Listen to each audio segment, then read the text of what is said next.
Feel the thunder, shake the open ground. Won't give in, I'm fighting for the crown. Heavy clouds are way above my head, like all of my regrets and things I never said. Now got a feeling, shiver in my bones. Something's coming, but nobody knows. Angels rage, they come down from the sky to fix these broken wings and show me how to fly. I burn the sky, I see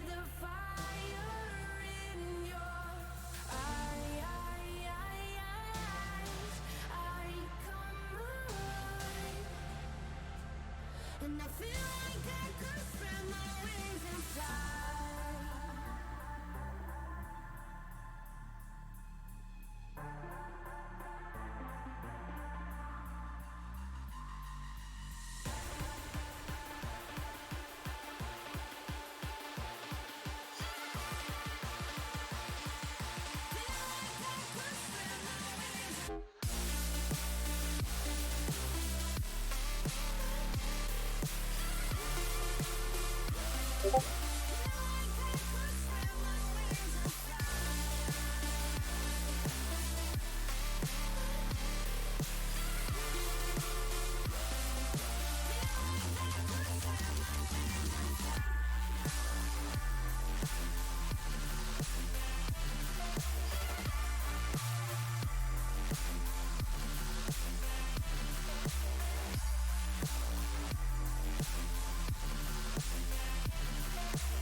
Feel the power, now you're by my side.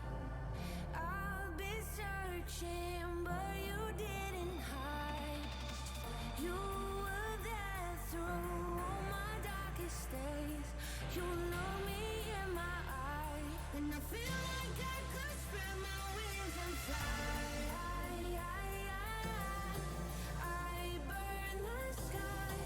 I see the fire in your eyes.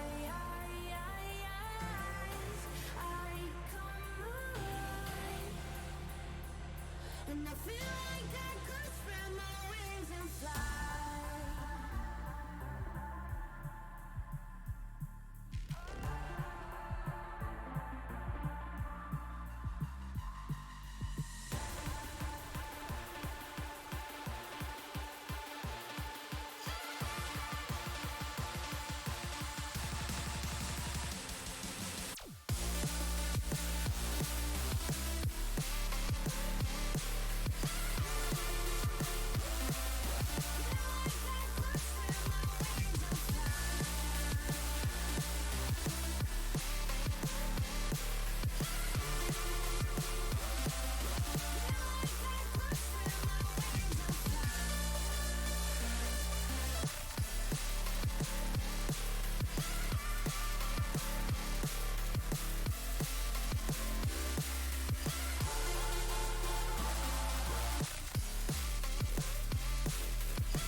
Now, I want to get down to the simplest possible nitty-gritty.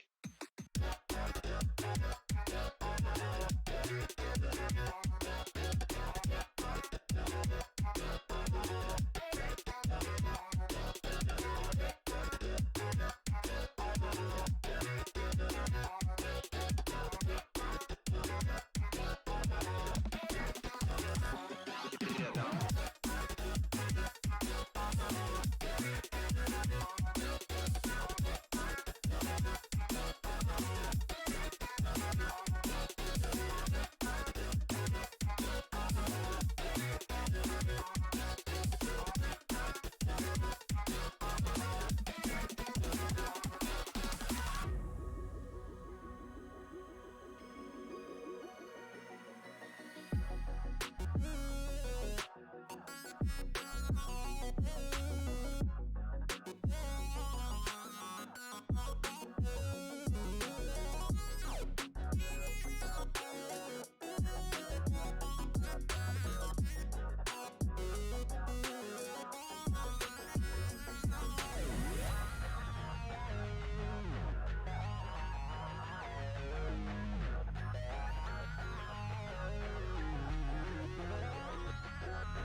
All right. Wow. This is first time I think we're streaming on a Saturday that relates to League of Legends. But welcome to BOL Breakdown Week 1. Um last season we had a podcast similar to this, but it wasn't live. It wasn't on Twitch. We were just talking about random shit whenever we could and posting it, and we don't really know how many people actually enjoyed it. But this time decided to do more of a organized event where we're going to try to do this every week around the same time with the same people. And, those same people, first off, is our resident hard stuck IBS player, Leper Koopa. Second Hi. is Fury.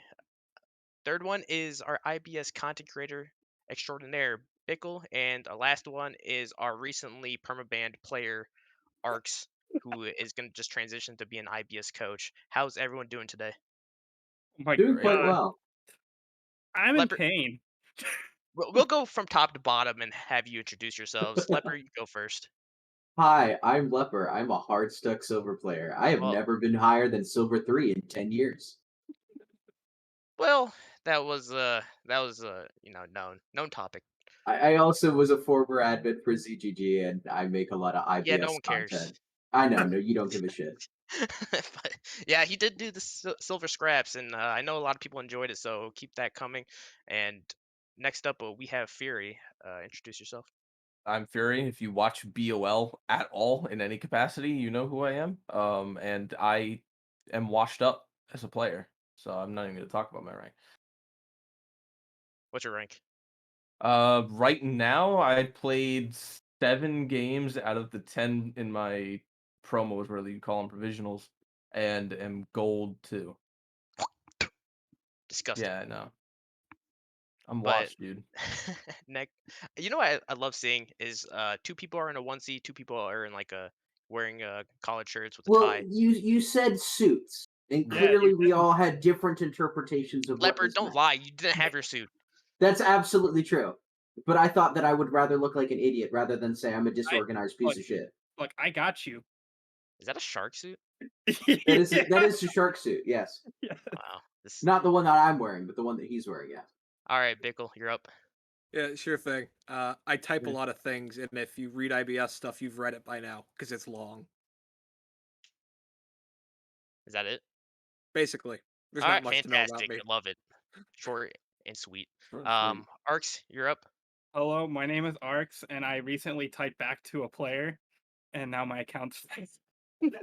Welcome to the club, baby. God, we have Welcome to a the lot of toxic permaban club. people here. You know what? I have never been punished by Riot. Bro, Goody two shoes over here. I've never gotten chat restricted, never got any sort of punishment from Riot. I even talked shit to a Riot employee, never got punished. Damn. I'm reformed though. I'm Fully. honor level 3 now on my 7th account. It Congrats. took Alright, 6 Reformed. permabans. all right, fully. Be honest. I'm a firm How baby. bad were my logs? How bad were they?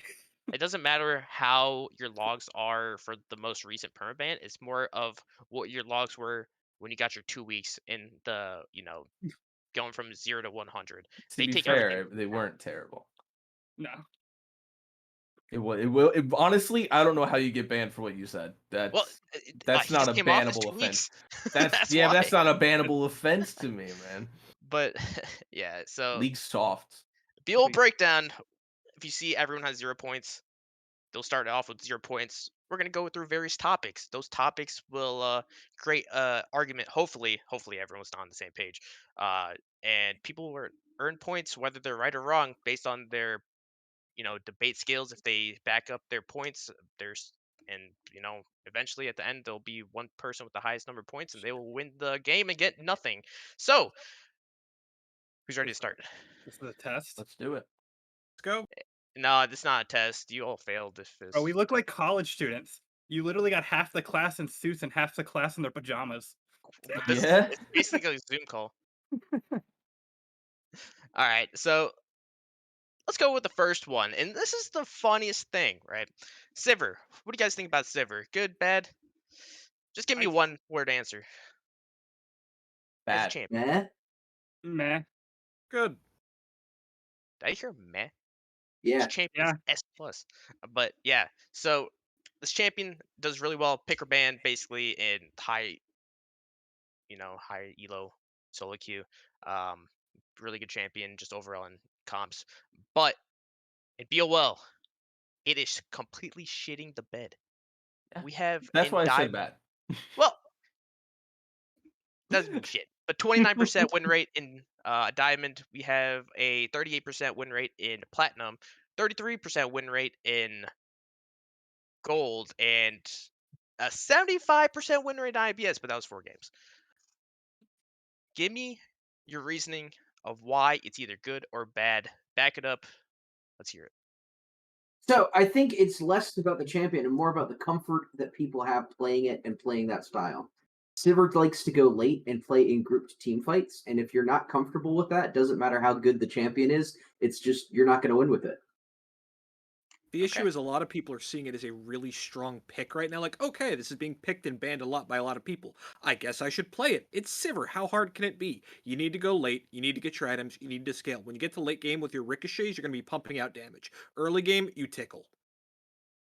I think she's just bad all around. I mean, one of her best upgrades was her boomerang blade doing the full amount of damage forward and back, and now obviously her ricochet is getting the brand treatment, but her ult is nerfed into the ground. The whole point of Sivir was for engage with your team or disengage with her ult. It's a single target ult on herself. She's terrible now. She can't do anything. She walks forward and she gets blown up by any better ADC like MF, Tristana. Just anyone can outgun her. Her ult just became the great value Shirelia's. That's Yeah.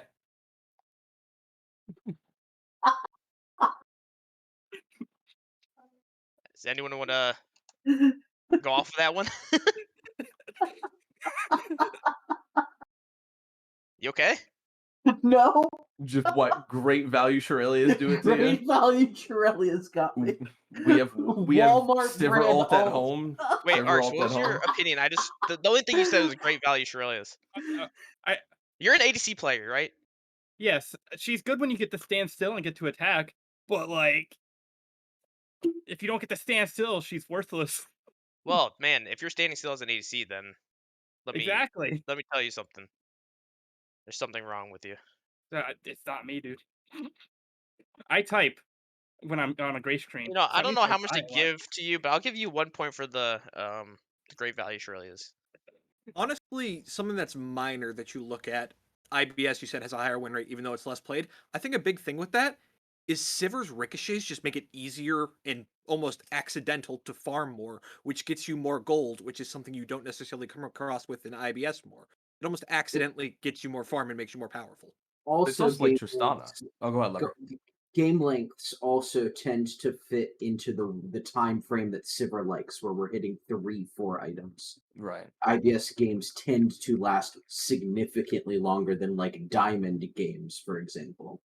Yeah, that's a big thing to take into account too, is whether you're looking at IBS or Diamond, because Sivir in Diamond, 49. realistically, at the highest level, should be really good, but you're not going to be going that long, right? I mean, games will last me 20, 30 minutes. As we go up in ranks, she drops in win rate. Yeah, she drops mid, but she should be doing better, and she just isn't because you're putting what is supposed to be a very good OP champion into the hands of the best players that you're gonna see in amateur, and she's still doing terribly. That's why I think she's a bad champion. She auto pushes with her W the same as Tristana does, only realistically worse. It's better for poke, and if you're poking in lane, then sure you should be winning, but then if you're just not getting the kills, which she can't do anymore, then you're not doing anything. You're poking your opponent out of lane, but you're also auto pushing, so you're resetting the wave. Your opponent comes back, they end up with more gold than you. They can rotate better than you. They can team fight better than you because your ult sucks now. So your level 6 power spike is nothing. So what you're saying is niche pick that's overvalued because it got buffed. Yeah, I think she got buffed. Everybody said, "Oh, she's going to be this great champion in ADC now," and people are playing her and realizing she's not that great. Well, there's also I'm not part of this, but just to go off of it, where the Yumi Sivir picks were ridiculous. Do people Yeah, play Yumi Sivir in the league? I don't think I've seen Yumi Sivir once. I haven't I seen it still much see at all. Yumi Ezreal. I've seen Yumi Yasuo. I don't Yumi, see Yumi. Yeah, Zeri Yumi. I I think don't this think Yumi Yumi should Server's a just be thing. Which deleted from the Yumi? game, but that's just me. Apparently, that's a NA specific thing. Other regions don't have the same issues with Yumi that EU and NA do. Mhm. That makes sense. That makes perfect sense. You know, That Yeah. NA. that that is a direct quote from Riot Froxon. So like, there's some region specific shit like that. There's Arx, always region specific shit. Arx, you weren't able to get a lot of words in this topic. Do you want to say anything closing value to this topic or no? No.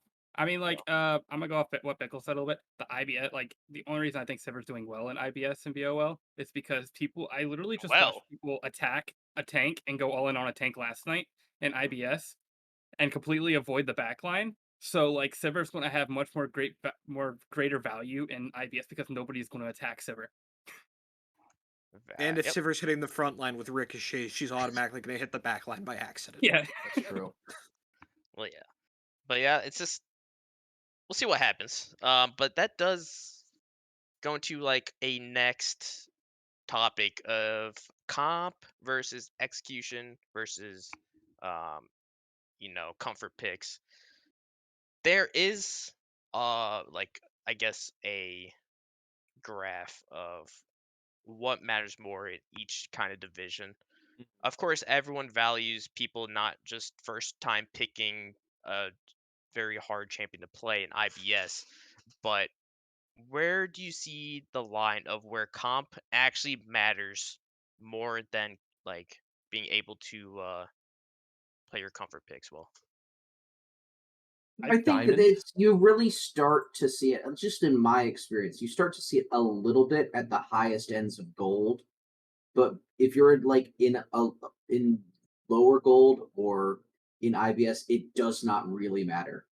It's once we get beyond the point of individual skill gap really being able to determine games, like that's when comp really starts to matter. And also, you need to be able to play more than one comp or more than one style. In fact, I think that when you're looking at a lot of middling or low end gold teams or IBS teams, one of the mistakes that is made is that an overvaluing of playing multiple things. Whereas the most successful teams in those areas tend to play one thing and play it really, really well. I would disagree and agree at the same time on certain points. The Okay. whole comfortability thing goes all the way up into high diamond. I mean, you see guys like Tron RS that was on Go Next Gaming. When I would watch him in PRL, the dude was picking Katarina every time it was up. Nobody picks Katarina in comp because as soon as you see it, you pick one thing with any kind of CC and she's out of the game. Dude to go 15-0 in games. And then you've got the Fire of the Fox on TD Solar. The guy is easily high gold into platinum, and he plays things like Smite Mundo mid. He plays Trundle mid. He plays Lee Sin mid. Like those are not, you know, comp picks at all. It's all very much comfort, and I think that is how you have to draft every time, uh, even up So into plat. I don't would think you would comps you matter. say it's a fair statement to say that like the existence of pocket picks and things that you're really familiar with or unusual styles is really value all the way up until like pro play basically?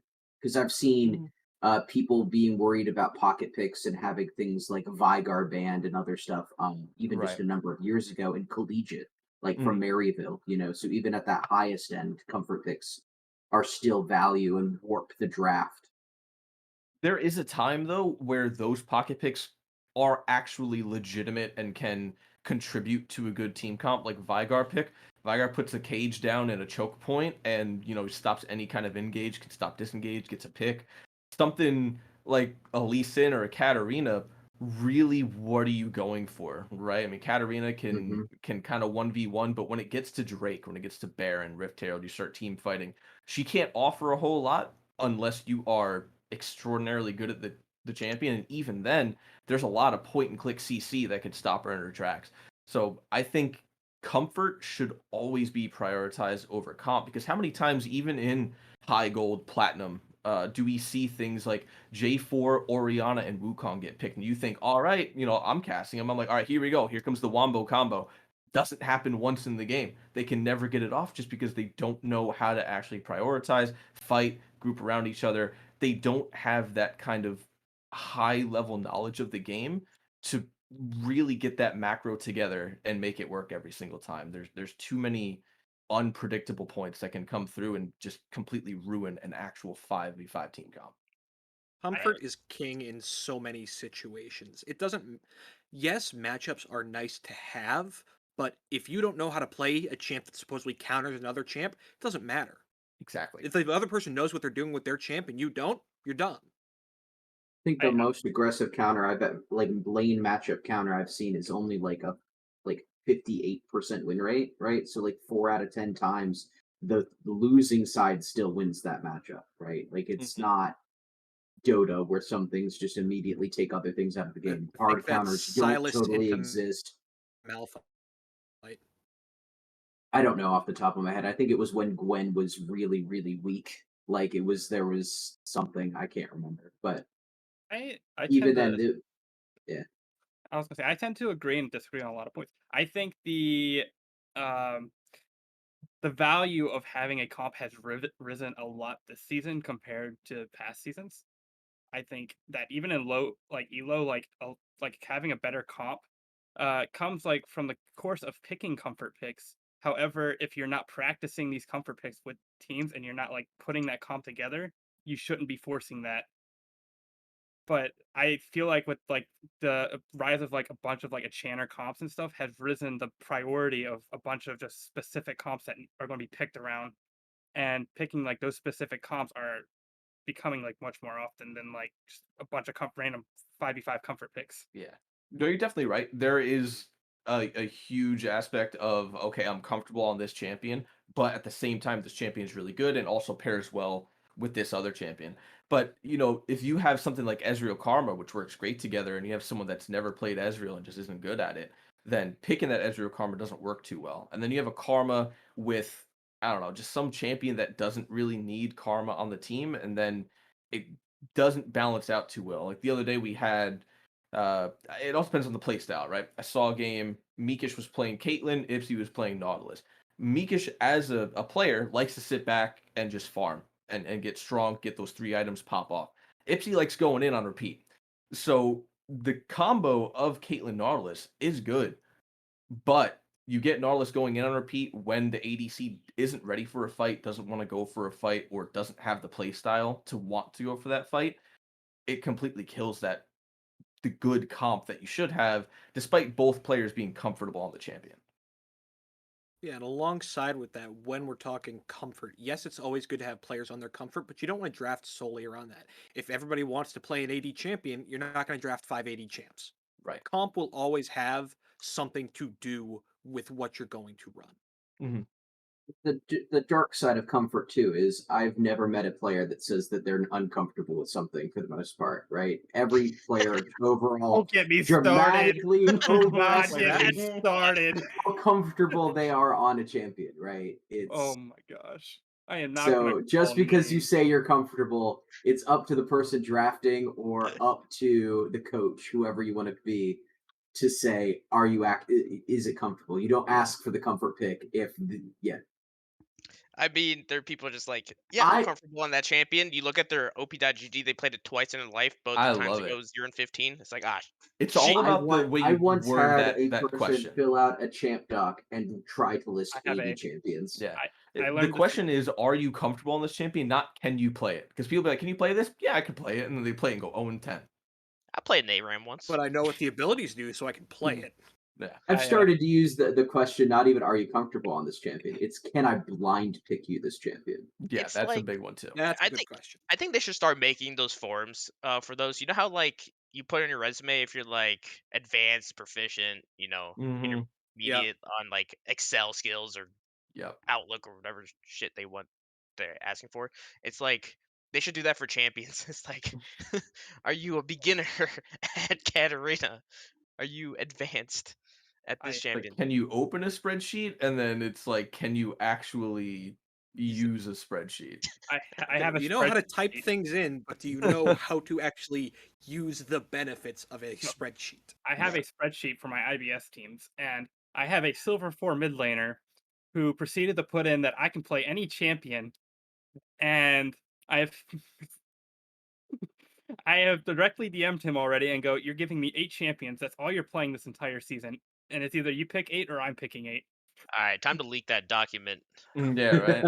Let's get that out there. I'll send I've the played pages with one 'cause so many players like that too, and especially in IBS, where it's like I can play 40 champions. You can have me pick them at any time.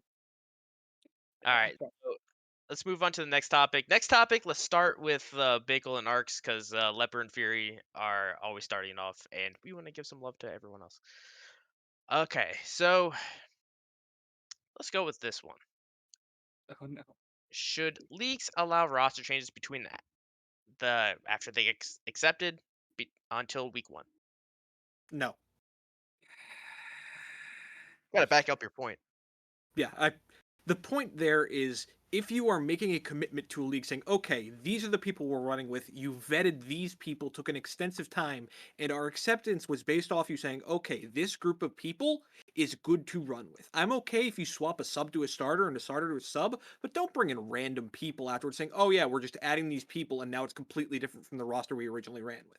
I understand you may run into difficulties of, hey, this person can't do it anymore, but I think planning is really important in that sense, and it can just change a lot of the league structure. Are It's we it's allowed to call out different organizations in this question? let's not. I think those of Okay, us who so are in the I scene think people could know. take a guess, so Yeah, but for context, right? I'm yeah, just gonna say this in general, and I'm pretty sure from the while teams were getting accepted, I'm pretty sure we had over 100 new players added yeah. or something like that, crazy. right? That sounds For all normal, seasons. especially given that you Yeah, run 4 leagues of like how many teams are in the league? Like 70. 70 teams. Yeah, that seems pretty. Actually, that seems kind of low. I'm just giving a ballpark estimate. It might have been more than Yeah, that, but it was a lot of players being added and dropped, and it does that doesn't include the teams that already are vetted for an application status. So teams that didn't get accepted or teams that had to withdraw or things like that.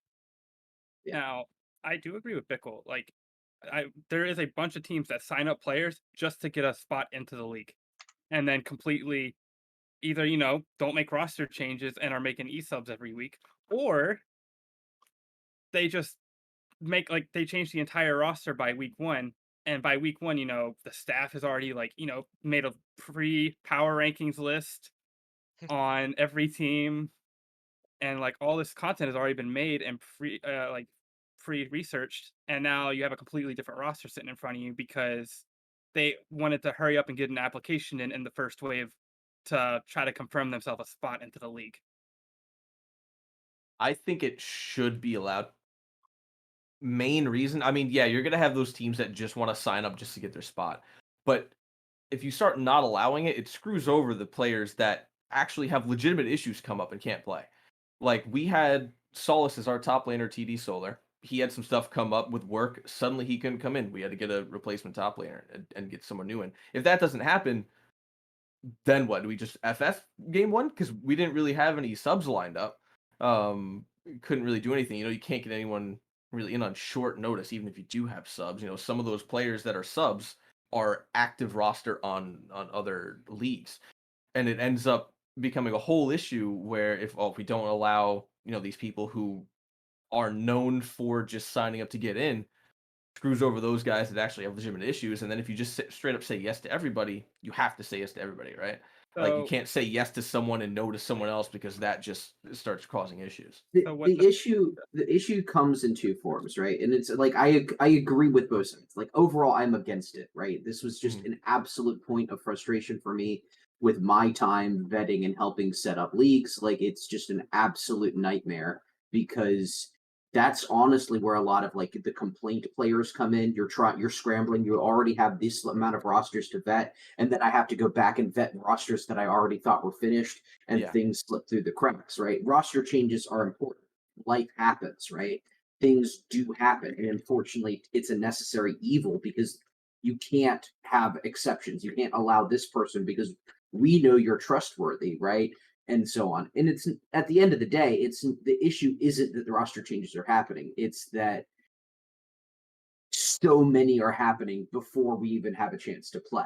And Sure. other leagues, not BOL, BOL has gone pure random. I would guess Bully can confirm or deny that part of the reason that group draw is completely random now is as result of this. Because if you're trying to do any kind of seeding or group balancing or those sorts of things, these prior to gameplay roster changes really upset that balancing. And I know more than one organization who does these kind of roster changes to because they feel that they will get better groups as a result. So So, just in general, right? I'm just gonna give my Yeah, opinion.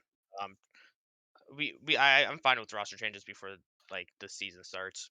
Yeah, shit comes up, people can't use this yeah, player anymore, that player can't play, whatever.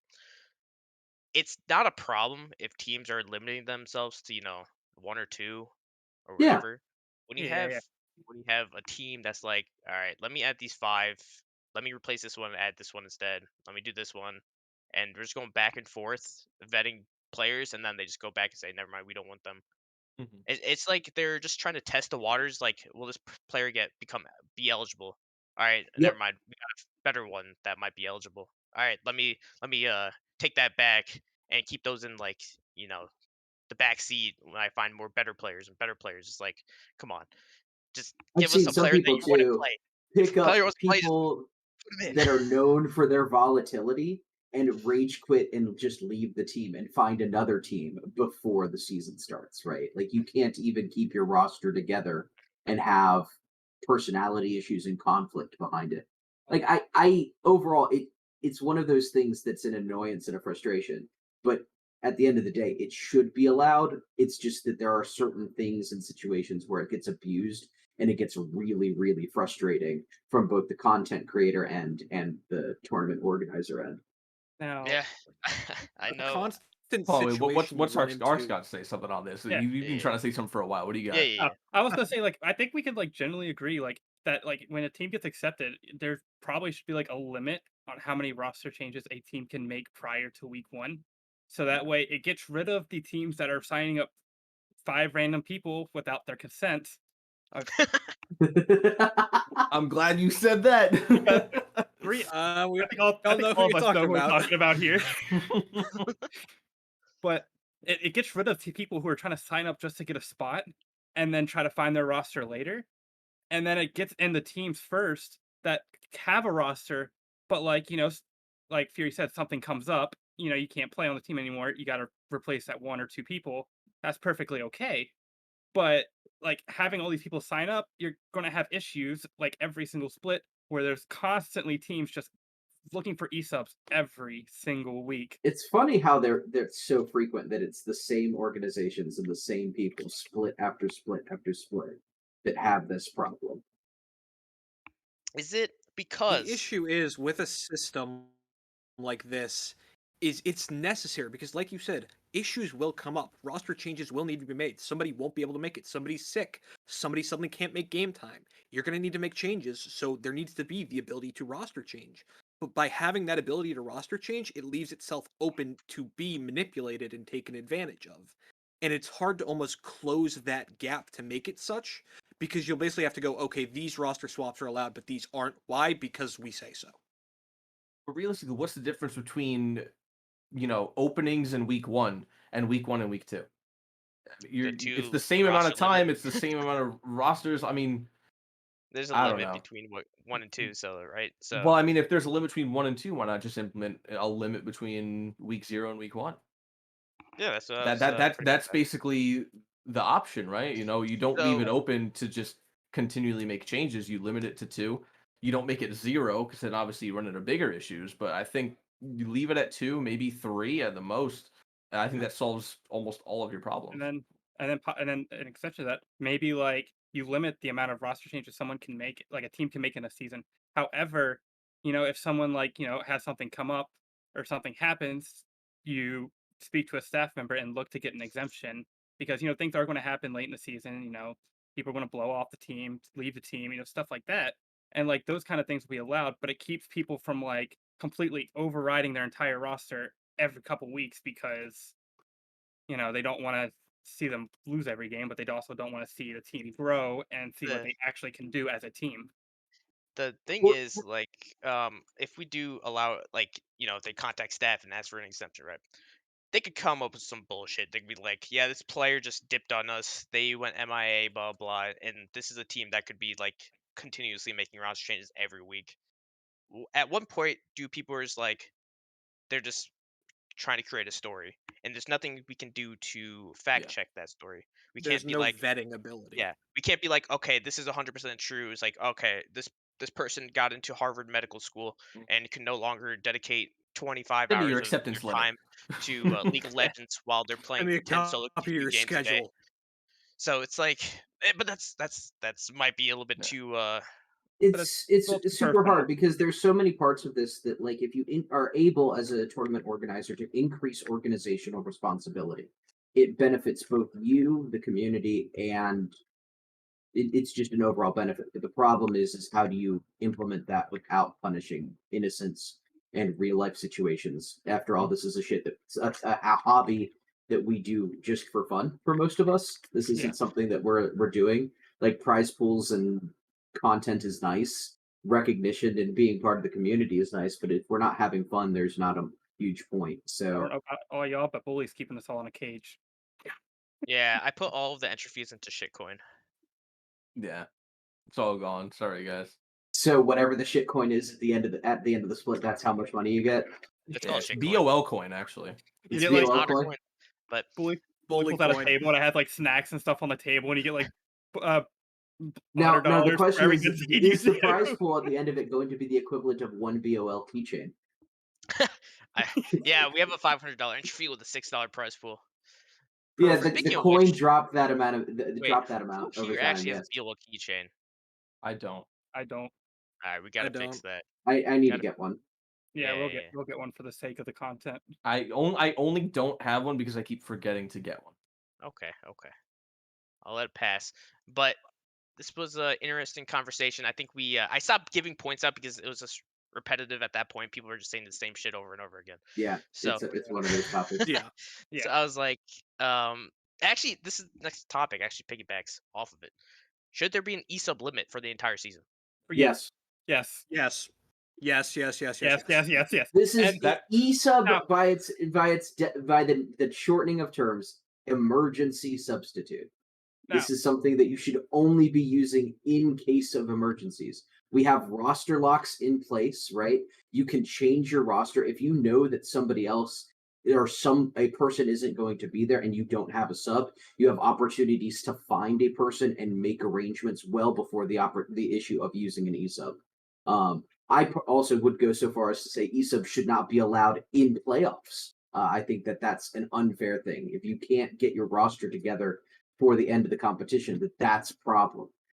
These are for emergencies. You can have substitute players on the roster rather than having to scramble at the last minute. It's not just for the league or their opponent for scouting, it's also for the players themselves. Organizational responsibility is something that I value. And like, I rarely have to ESUB on any of my teams because I'm planning ahead. I'm paying attention to what's happening. I'm checking in with my players, and I'm not having the situation that I know a lot of people have had where we're just showing up at the last minute and I don't know where my top layer is. Yeah, I'm on the complete opposite spectrum of that because what happens in the event, and I've seen it happen numerous times, where you talk as a team, yes, I'm going to be there. The day before, an hour before, yes, I'm going to be there. 8 o'clock comes, where are they? They just don't show up. They ghost. Like that happens. People It do absolutely ghost. They does. will And I do it. have had, in my 3 years in the scene, I have had 5 players have car crashes the day of games, right? Like, That's a different literal, I story, have though. seen pictures of this shit, right? And I'm not trying to say that there could be very good reasons in your situation where that player isn't there, right? I understand that this shit happens. I'm not saying that ESUB shouldn't exist. I'm just saying that there should be a limit on it, because if your player continues to do this, you're What going if to it's have not to find one another player? player. What if Yeah. it's different players that are doing it? Like every week, you just get a run of bad luck. One player, I'm in a car crash. Another player, my work has me in late, and another day, my family's going on vacation. I gotta go with them, and it's different players, and it's not always the same. And then you reach out to your subs, your normal guys.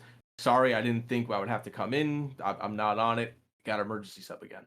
I don't think you physically can limit emergency subs because then you just end up like teams just end up getting really screwed. I will agree with you on playoff stuff. Playoffs into finals, I don't think emergency subs should be a thing. But regular season, I think you you have to keep that open. No, I don't think we're saying like completely limit. Like, is it ZGG that says you can only e-sub 3 times the regular season? Different leagues have had different implementations of it, right? Yeah, so it's something like that. But I like think every RA had 2 for the entire season when yeah, RA so was it's running, but like not something as extreme as that. But like you get a limit for a certain amount of weeks. So like, and then like you have to keep like track of like which players are doing it. If you have like a player that keeps doing it, they shouldn't be on your team. Like, Right.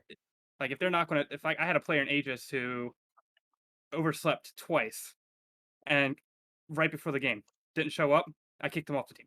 I'm not going to keep trying to find someone else to e-sub. Like that falls on the team captain and the Hmm. team leader to make sure that stuff doesn't keep becoming an occurrence when it's stuff that can easily be preventable. But like I think a limit for like, let's say you get 4 e-subs for the first 3 or 4 weeks. And then like it resets after that third or fourth week for the next few weeks. And that way, if it becomes a much bigger problem than that, it's not just on the it's not just like a thing that's happening like that you can't help, but it's something that the team captain is obviously not holding his team accountable and figuring out where his players are. And it's just becoming an issue with the team Yeah. itself and not just, Wait, so this is completely off topic. Actually, it's on topic because you said it. You said they overslept twice for yeah. like an 8 Eastern game. Yeah. Okay. So yeah, my player, he worked like, 14-hour shift both times, like right before. And he got off like an hour and a half prior to the game and just fell asleep.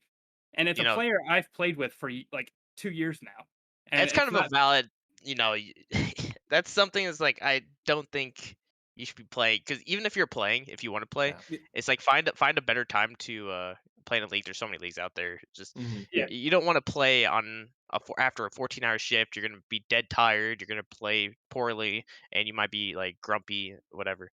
yeah, but like I didn't like kick him off in a mean way. I mean, like I was like, hey, like we're not going to have you play on the Yeah, team. kick We're them going to off in find a someone nice way. else because like he didn't let us know about it both times. Yeah. Like he didn't know he didn't tell us he was getting off work. We found out he was at work after he woke back up.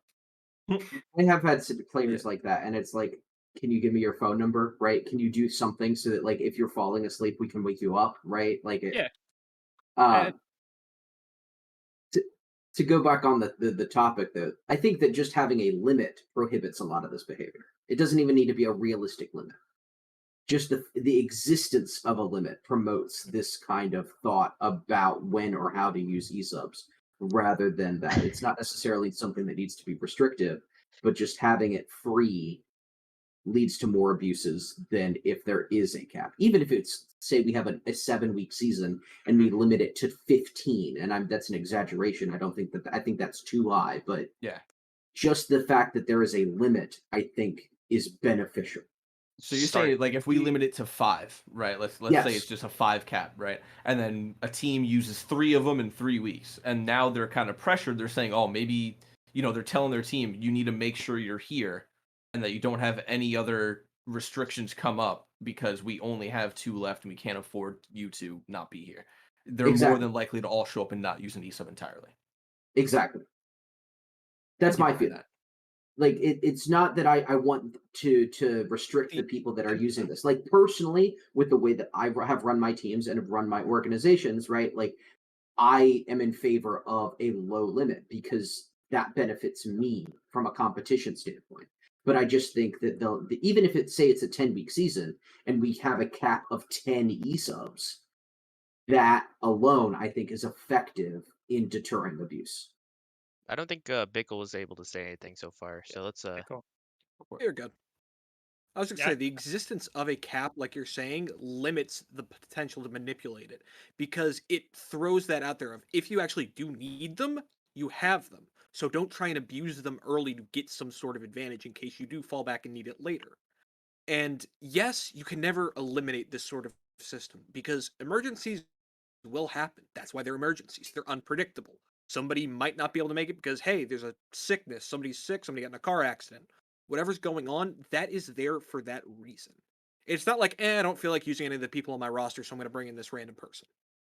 And I mean, I can think of 2 years worth of reasons of why we were all Yeah. inside as to why a lot of E-subs would be used. I got COVID 3 times now, and it's only because I went outside 3 Yeah. times, so I stay inside all day.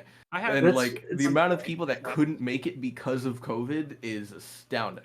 I have 1 point left, and it's like, my last point is like, think of like how much work it puts onto the staff if like you don't put a limit on e-subs. Like if the same teams are using e-subs week after week after week, it's already causing a problem with the staff towards that team that they're going to be, they're going to have to dig deeper on these players that they're pulling up, because if you're pulling up random like the completely different players every single time, like they're going to be more suspicious about those players, so they're going to dig deeper and take more time to look at these players. And then if another team comes, hey, I need an e-sub, like that's going to make that other team wait up so much more longer because they're too busy worrying about the team that's using 2-3 e-subs every single week. If they're using 3 subs, it's an FF, so hopefully Yeah. they're not doing that. Yeah. But Yeah, it's like exaggerating on the number a little bit, but like you kind of get what I mean. Like it's like a constant thing. that's why we start taking money from their FF deposit. Let's go. Bro, There you go. hey, bro, you should have heard Every me. E-sub is $1 off your FF deposit. You should have heard being called Thursday night. Like my team imploded, and like I get in the call and they're like, "We're going to FF game 3." And I said, "No, the fuck, you're not. Get back in here. I paid for this team. You're coming back in here and playing." Yeah, I mean that's the thing about having IBS. It's completely off topic, different, but it's a $0 entry fee. There's no skin in the game for the players. They could be like, I hate this team, I'm leaving. This team just implodes. Blah blah. It'll happen. It's why we Yep. have a FF deposit. So if it does, at least that the work that we put into that team to put them in the league and possibly stream the games, answer any questions they have, it doesn't go to waste. The $25 honestly just means jack shit. It's $25. We spend way more than that in the season of BOL, but it's to make sure these players understand that if they are imploding, if the team implodes, and if the captains knows the team is imploding, they'll put more effort in to make sure the team tries to come back together or field the roster for until the end of the season, so they can get their money back. No, it makes perfect sense. Like I think that the existence of forfeit deposits, especially in IBS leagues, is one of the good advancements that has happened in the community over the past several years. Solid. Anyway, let's go into the Lets next. people put skin in the game. Yeah. Yeah. Let's go to the next topic, and I actually want to go to something very BOL related, not like a Okay. general topic. It's gonna be, give me your way too early predictions of who is going to win the league of each division. Okay. I know So half of you IBS don't winner, know gold winner, jack plat shit. winner, diamond winner. Okay. Yeah, basically any. Okay, let's start with IPS. Well, there we go. There we go. IBS, where three of us are super familiar and one of us has no knowledge. Yes. Yes, Yeah. exactly. Basically. Way Oh. too early prediction. Way too early prediction. I'm gonna say IOTA. GSG IOTA. I got one if you're still thinking. You say why? Why do you think? Oh, you want a why? I wonder why. If I'm gonna give you points, yeah, you need a why. 7-week season is relatively short, right? It's a roster that is notoriously streaky. And I think with a 12-week season and the experience that they've had from winning other leagues and they've gotten more postseason experience, that if this roster comes out as a first seed, that it's likely that they're going to continue that momentum through there to winning the whole thing, especially given that the top side of the map is probably one of the strongest top side of the maps in the league. I don't want to say this team, but my early prediction is going to be TD Syndicate. And I'm only saying it because I watched One Hand play EDC and I am nowhere near impressed. I watched him tried a 1v2 bot lane Thursday night, and you know what? And then I watched him play a Samira game last week. Not impressed. And that Mm. was in ZGG. So you're saying So- TD Syndicate's gonna win because another team sucks? Well, my top two is TD Syndicate and GSG Iota. Okay. And I think TD Syndicate right now, like, has the better team. I know Lemon Sap is probably going to be the best mid laner in the entire IBS league this season, and Super Square is going to at least be top 3. And normally, teams with a really strong jungler are the teams making it deep into the playoffs. I'm Team gonna I say got Iota. early prediction. I'm gonna I'd say go Iota with real quick. Oh my Revolution god, X. someone just like I'm gonna go with take a real quick. pitch. I'm gonna say Iota only because I know GSG as an org.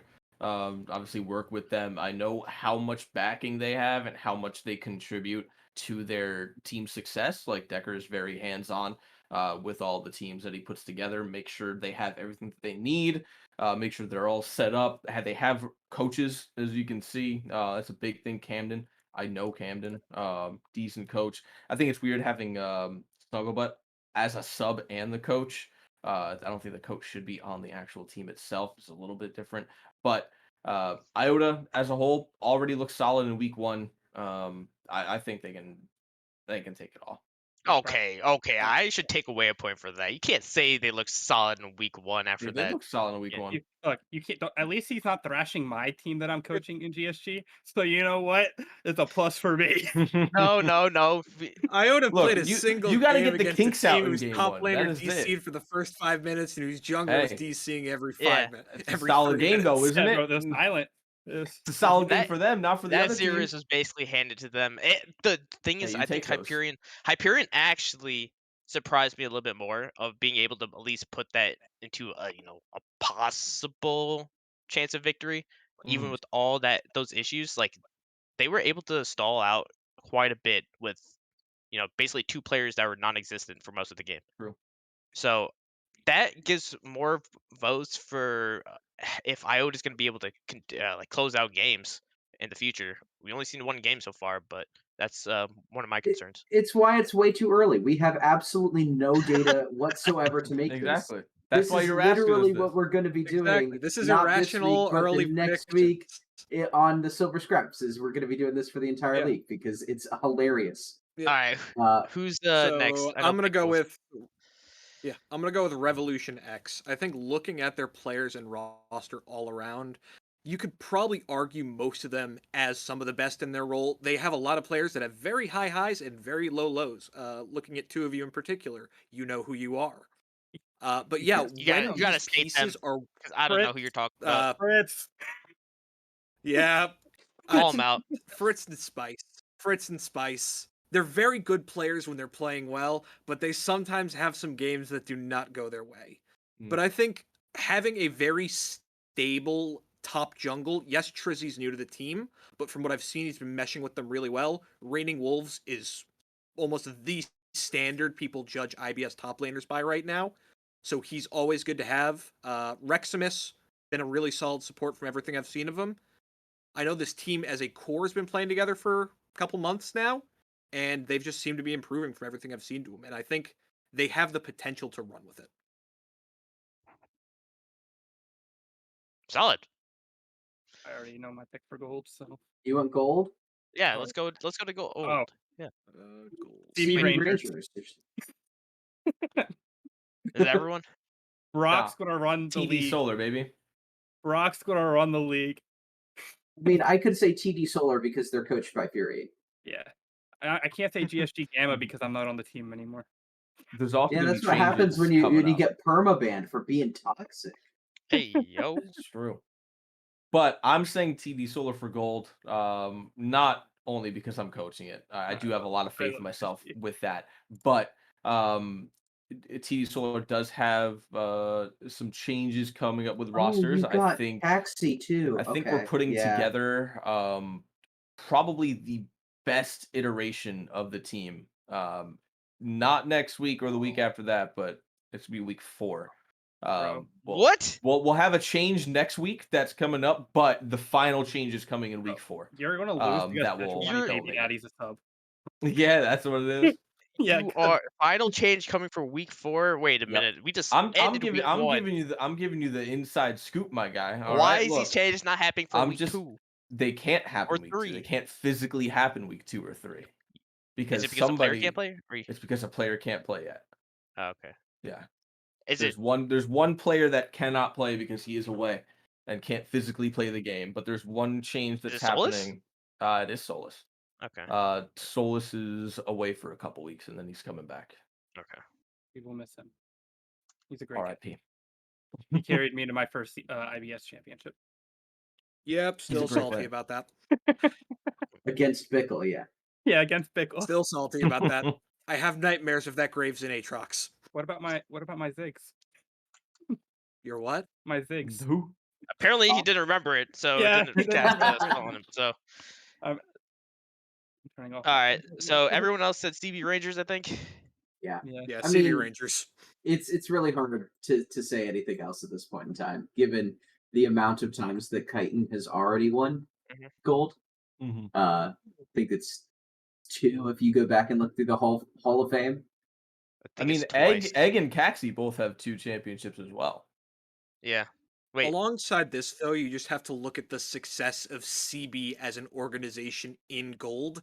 They literally had the 2 teams in gold finals last year. That was for the first. Worlds. That's the literally just first happened. time. That's the Yeah, first time. the it ever first happened. time that Worlds ran, they had No. both the CB teams No, facing. that was the off. first time like CB Gold general. actually started to do well.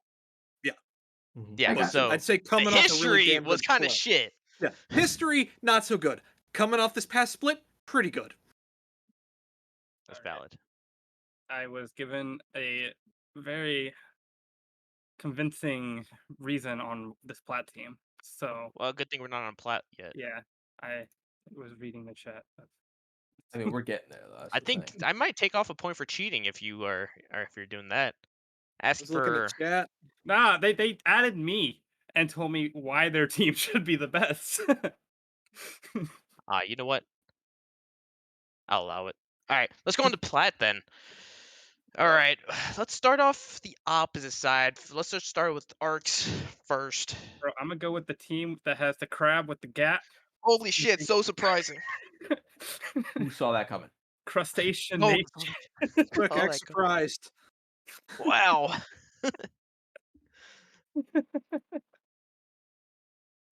Apparently their team plays in other leagues as a team, and my Ezreal is not my top pick, and we popped off in bot lane. Very convincing reason when I don't know any of these teams. But I'm it's gonna give you a negative point for that one, honestly. I will take it. That's a -1.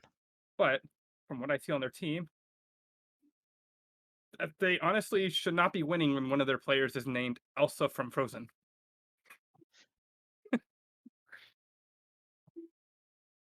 Why? Why is that? The name says why. I think Hmm. that's really it. They just need to let it go. God damn it. All right, Bickle, what's up?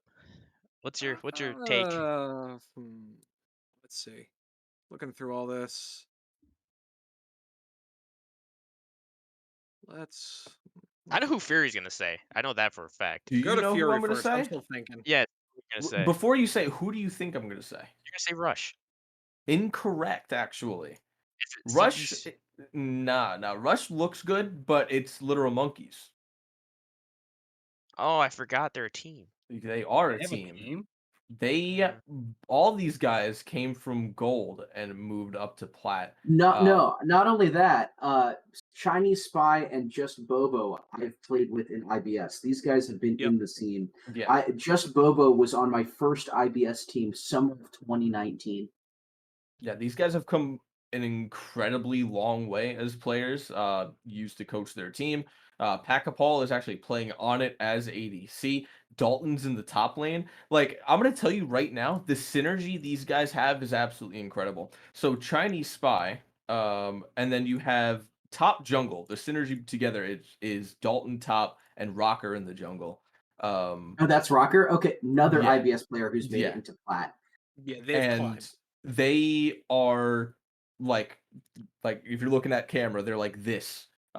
Just fingers crossed, like tight knit. They have incredible synergy, and then overall as a team, these guys are in chat like just every day talking to each other. Just they're at the hip. So the fact that they are just friends in general, they're all very good players in solo queue, and they're all really good players together as a team. I think that they have easy finalist positions, just normal, like even without just incredibly early. I think they will make it to finals, but for an early call, I think they can win it.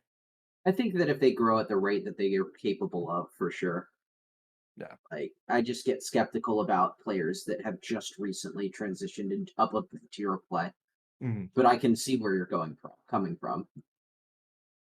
I've got the boring one, CB You have Rush. CB? There you go. Yeah, He's got CB. You called the wrong yeah. one there, bully.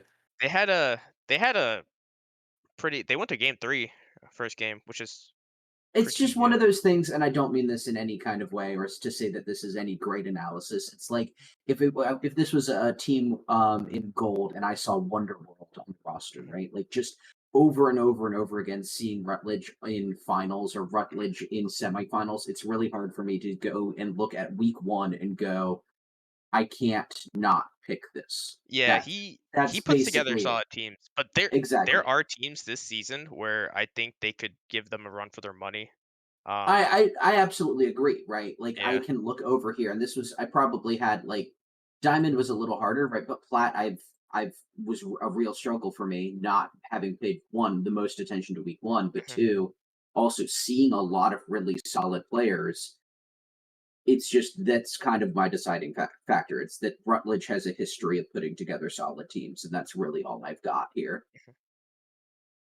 I'm gonna run with Elemental's Maelstrom.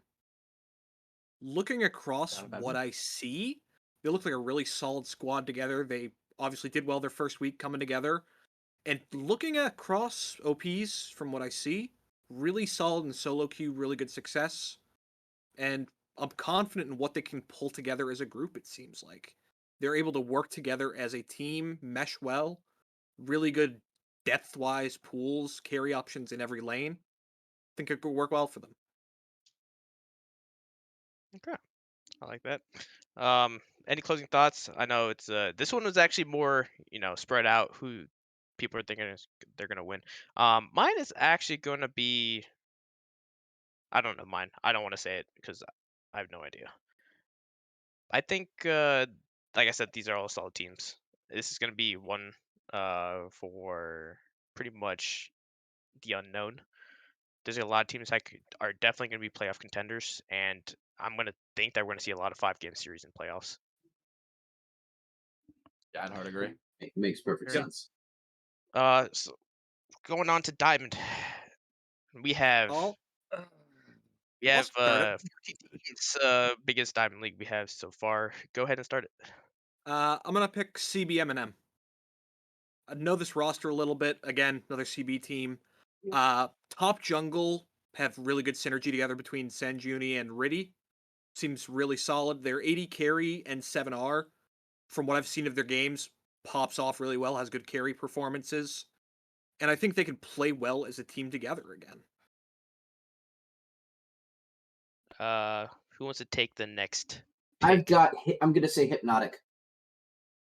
Mainly because I like seeing people that have grown over there, and Viper played in one of the early seasons of BOL around the time that I came into the scene, and to see somebody competing in Diamond, that's kind of where I'm going.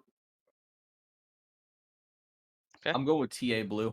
Um, CBM&M, I do love them, Sang Juni and Riddy. Both great guys, both great players. Fritz is such a good guy. But Shadow Isles, I think, is a much easier group than Bilgewater. I think Bilgewater is the group of death between the two. Uh, you have Shadows, you have Glue Eaters, you've got TA Blue, all very good players. But TA Blue, just from their showing last week, um, it was really not close. They played out of their minds. It seemed like they had very good drafting, as well as really solid macro, and what I imagine is very good communication with the way they were playing. They didn't really drop a step anywhere.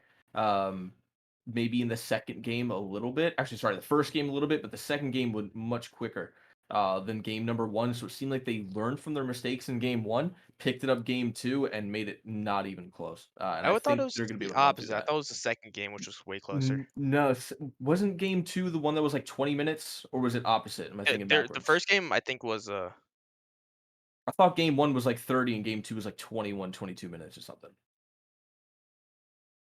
let me check. But I might be wrong on that. Might have it backwards. Let's take a gander here. Take a quick little look-see for me. TA Blue. It was the second game was a lot closer. So Was second it? game they Okay. were actually a lot harder. Dubs came in huge. Win trading Oh, okay. Yeah, it was Dubs that was didn't popping hit off. the 0-10 power spike on Yeah, Yasuo it was yet, the but Yasuo the yeah, second game. That's what it was. Okay. yeah, So a little yeah. bit reversed on that point. So that point doesn't stand as much. But I think maybe they'll learn from the mistake in game number two that they should just draft how they drafted in game number one. Because game number two shouldn't have been as close as it was, but even with it being as close as it was and not having essentially an entire member of their team up, they still managed to pull together, which kind of just adds to the point of how strong they are. Not having an entire mid laner, and yet they still managed to pop ahead with their top and ADC. That should give them some points. Makes sense. Makes perfect Yeah. sense. Who's next? Yeah, I spent this entire time trying to figure out who to pick. I don't know any single Hey, buddy at on least this. you have less teams to roll with in Diamond. At least there's that. Yeah. I'm gonna go someone different than everyone else. I'll go Riddle My Blossoms. Is it Okay. entirely Is because it of the based off team the name? name? No, maybe. I'll give you a minus point for that No, one. no. I think I'm looking at their players, and I think Lepsy looks like a very solid player, and looks like probably as their support will actually be like probably the top support in this Diamond League, I might say. But like they look like they played really solid week one, and I haven't done information on who they played, but they look like they played very solid week one, and I think they might do pretty solid all season. You know, that was a terrible point. It was, but I was trying to give enough to not lose a point. I'm losing. You're losing a point for that one. Oof. You're losing. Good. You're cut off. You're cut off. Wow. All Let's right. kick him. Who's next? That was So everybody. I think that's everybody. Oh, had that's 5 everyone. minutes to come up with a reason, Well, and it was so fantastic. bad. Yeah. You had the most amount of time, yet you couldn't come up with a solid reason. And Platt, you had to have somebody give you the reason. Well, This someone, one, you can create your own reason. What's going on here? bro, someone gave me a reason, and I was doing it for the chat, man. Do it for the chat. I was doing it to Good get them for the chat. involved. All right, We're gonna hold you to that the entire There's gonna be time. some content for this one. Oh God. Should you let band players play if they type an essay? No. Will we go. Glacial Academy lose their FF deposit? already Yes, did. 100%. They have a track record over and over and over again of no matter how big the FF deposit is and how many players on the team that they have to e-sub, FF, and so on because they cannot get 5 people in the same place at the same goddamn time. Wait, didn't they not Yeah. lose their? Wait, did they not lose their FF deposit for FF in game one? No. They don't. No. Oh, bro, that team No. just saved the It's money. after a certain Hold amount on. of games. They lose the FF deposit, but Bro, they will. Yeah, like Lever said, they can have 10 people. We can They raise the will have roster 10 max. They have That's 10 what I'm people. saying. I know they have. That's what I'm saying. They can have 10 people. Lists of e-subs. We can raise the max to 15 just for them if they want, and they'll still use e-subs and not be able to find people. It's such an issue every single season. There's certain things I want to say that I can't say about certain teams that I won't say, and I'll say it when we're off air. But Yeah, it gets to a point where Yeah. some teams are problem teams, and that needs to be addressed in orgs as a whole. But I think they'll lose the deposit. I do not go into a league seeing a glacial team in the league doc and expect the glacial team to finish the season. Yeah, they have a very strong history of going this way. I was hopeful coming in, like, you know what, maybe this is their split, and week 1 they've already proved me wrong, so I'm not confident in them. Hey, at When you least have a I've both games. when you have That's a a 10 win. stack player of when you have 10 people on your roster in 2 different leagues, you FF one league because you can't use enough E-subs, and you FF game 1 of another league, and then need to use 2 E-subs in the next games after that, there's a problem. I mean, like, for insider source from a player on their team, he sent me a screenshot of what their server looks like. They deleted all their IBS channels. Like, their Oh, IBS boy. teams right now do not have a chat or any source of, like, communication. Oh, that's good. I like the insider source. Oh man. The things I've heard from insider sources, it's just one of the most disorganized places with very, very out of touch management in regards to leagues. Yeah, the crazy thing is like the Glacial Mafia team in Diamond. To They to actually have a be manager, which is that and so we and can say stuff. this, and I Weird. can we can be more specific, right? Teams that are have been managed by Master Soul in particular, and I will go out and say the name, are the ones that have this issue. Glacial teams That's that fair. are not managed or run by this particular individual tend not to have this issue. A good example is the other Glacial team that's in ZGG right now. That the only one that has not FF'd the game yet. Their roster, I think, actually might finish the season based on the And players it's that are on managed that Yeah. roster. by somebody who's It's- just using the Glacial name. Yeah. I feel like Master Soul just I sends money I to. think that he is the prime example on why you should have a mandatory quiz on the rulebook every season. You know how Mm, people would fail that quiz or not even do them, and we're like, you have to take this quiz. People Some wouldn't do people them. fail But to even like put their name in. It's kind of amazing the things that I've seen on it. I've Never put out underestimate polls people. for different leagues for content to get community input. I've had people fill out like plat teams for IBS forms and shit. It's insane. The amount of not reading that people say. did I say I was supposed to coach for a glacial team at one point, and then I heard everything about the management and everything, and I dipped from it. And then when I put out the rec that I was looking for another team to coach, Master Soul hit me up, and I just ignored it I think because I we're knew it was going to becoming happen again. we're straying We're away coming from in the a little topic. hot. Yeah, we're yeah, trying away from the we're topic. going It's from still the will they topic. lose It's their still glacial. deposit? They're still gonna Yeah. lose the deposit. We need to talk about the team and They org as a whole in 100% order to losing their justify deposit. why we're saying they're losing their deposit. You have required explanations. You haven't accepted just yes or There no you so go. far, Billy. Yeah, yeah, You, but we're going to the point where it's like I'm gonna be asking you questions like in my hands, and you're like you're gonna go to the genetics of my like ancestries. Like this is gonna be like what is going on here? We're going a little bit too deep into my almost got the life. cotton swab before. Your genetic code has is important to this, It Bully. It's is. important. Yeah. I need to know how Human your genome DNA and pro- RNA mix. Your predisposition to losing your forfeit deposit. Holy. I'll give you that one. I'll give you a couple points for that one. Born with it. And let's actually go with one more topic. We have a couple more, but I'm just gonna go with one more to wrap this up. Let me check the last topic. What topics are left? And let us know. Sure. Well, I don't want to No, we'll have state to him. save them for next week. Oh yeah, we can Yeah. save it for next week. That's Yeah. fine. Yeah. Which topic do you guys want to talk about? You guys want to talk about the 200 games? We can talk about 200 games. We could talk Sure. about 200 games. 200 games. We is could fine. talk about this.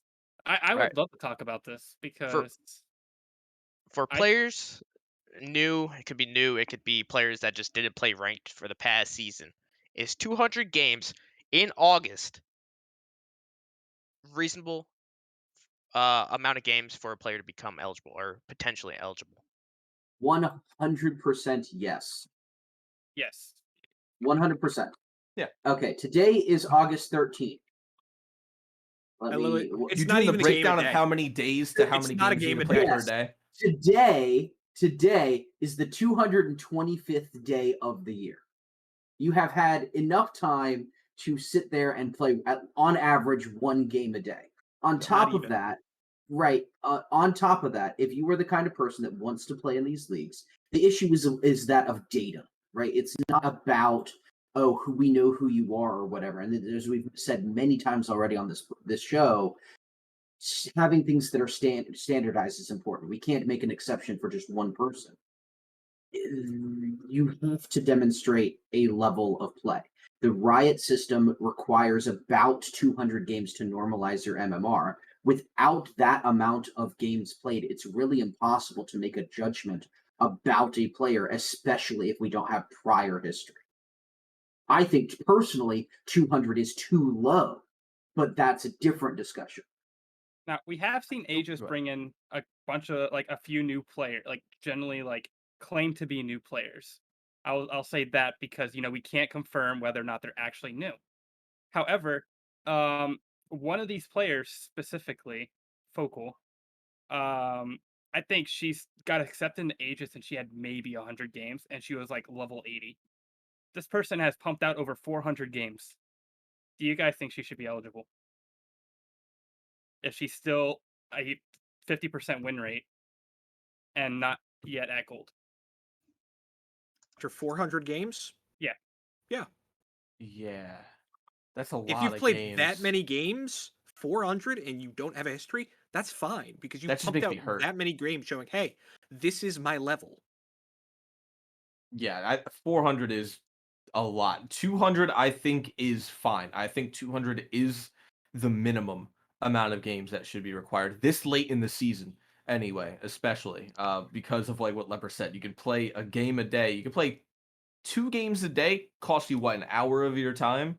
And that is enough to have already had you 400 games at this point. So yeah, 200 is the best place to do it because it's harder to elo sit at 200 games. It's harder to throw games at 200 games. I can imagine your mental is breaking down being 200 games and still in gold.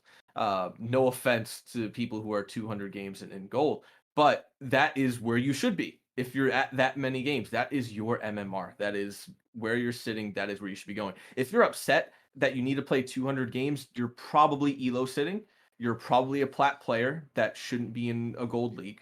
Go get some games in and go to the elo that you should be playing in. The people who aren't complaining about it are the people who are actually playing League of Legends and want to either get better or just showcase how they are in the league that they're in. Bully, can I expand this topic a little bit? To be Sure. really aggressive about Uh, it too, right? After Part Leper. of the reason that this requirement exists is because you, the collective community, complain about this thing.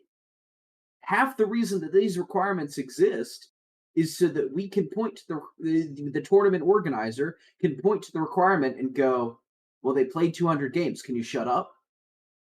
It's why things keep getting introduced. It's like, okay, 200 games if you don't have a ranked history.